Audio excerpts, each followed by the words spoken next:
So I've been like thinking to myself for a while now, like, why is it that you move with this kind of like masculine energy?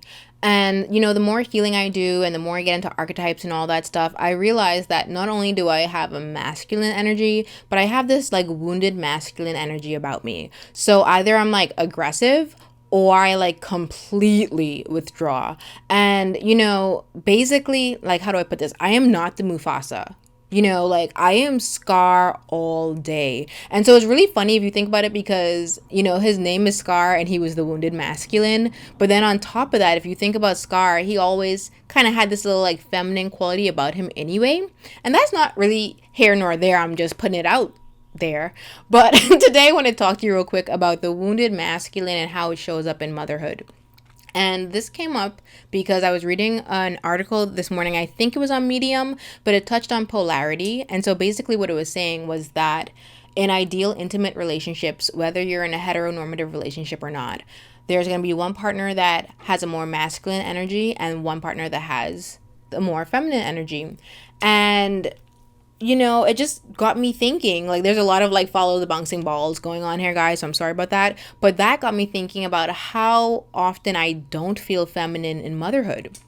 And, you know, but I mean, like, how could I? Like, when I really think about it, I'm just like in the day to day of me being a mom, I don't feel feminine. I don't know if that almost sounds like an oxymoron to someone. And we're like, what? Motherhood's supposed to be so nurturing. But when I think about it, you know, like so much of my time in motherhood and like is really about responsibility. Like, being a mom, you have to be uber responsible. You have to be focused. You have to like create these plans and itinerary and bedtime. And like, I feel closer to a drill sergeant sometimes than I do a mom. Like, even when I like read my son bedtime books, in my mind, I'm not necessarily doing that to bond with him. I know some moms like gasping right now, but I'm really like going like, okay, I really want to foster this love of reading with my child, right? So there's kind of like a goal and an outcome. And so, doing all that being responsible and the focus and the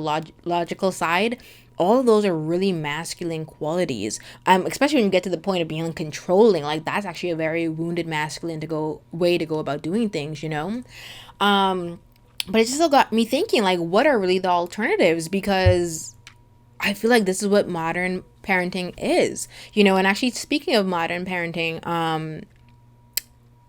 I am signed up for Medium's newsletter called Modern Parenting, and so I get the newsletter sent like I think once a week to my inbox. And this last weekend, the two biggest articles or whatever, one was about a mom that like regretted having her son. I think her son was like 3 at the time, or 3 now, I should say. And the other article was about, and basically she regretted having her son because, her baby daddy or husband or whatever it wasn't showing up in the relationship like he promised he would. And then the other article was pretty much a mom saying the same thing, like that she's in this relationship and she feels like a slave. Should I not use slave, scullery maid? I don't even know what to call it, but like she feels like she's just in this thing by herself, and so she's having to take care of the house, take care of her husband, take care of all the things, and she's sad. Like, she's really sad and she's hurt. And, it just really got me thinking, like, moms are doing all the things. And unfortunately, is like, because we're doing all the things, it almost is like there is not a place for fathers to know where to stand in relationships anymore.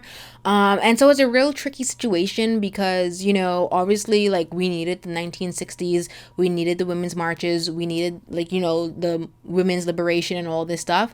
But, here now in 2021, it actually is not what we wanted, or it's kind of like got flipped on its head in this really crazy, twisted Twilight Zone Black Mirror type of way, where moms are just doing all of the things. And, because dads don't feel like they're the head of the household anymore, and because of how polarity works, dudes are like forced now to like move in this feminine energy. And it's actually a very wounded feminine energy. So, like, the things that are coming up to me when I'm like reading this Medium article, right? It's like, oh, okay, the dad's needy, he's codependent, manipulative. All those are really wounded feminine energies, And so I don't really have like a nice conclusion to this video. It was just more like something I noticed and I wanted to see if like you guys felt the same way. I know this isn't about art or, adverse childhood experiences, but at the same time, it's like if this is the culture that we're raising our kids in, like unfortunately our kids are going to have some adverse childhood experiences of their own because like society's literally toppled on its head right now. Honestly, I just wanted to share my thoughts on that real quick because it's been like on my mind. I'm on my lunch break right now, but it's been on my mind. I wanted to like just get it out into the world. So let me know, do you agree or disagree? How's it working out for you? Let me know your thoughts. Thanks for tuning in. Bye.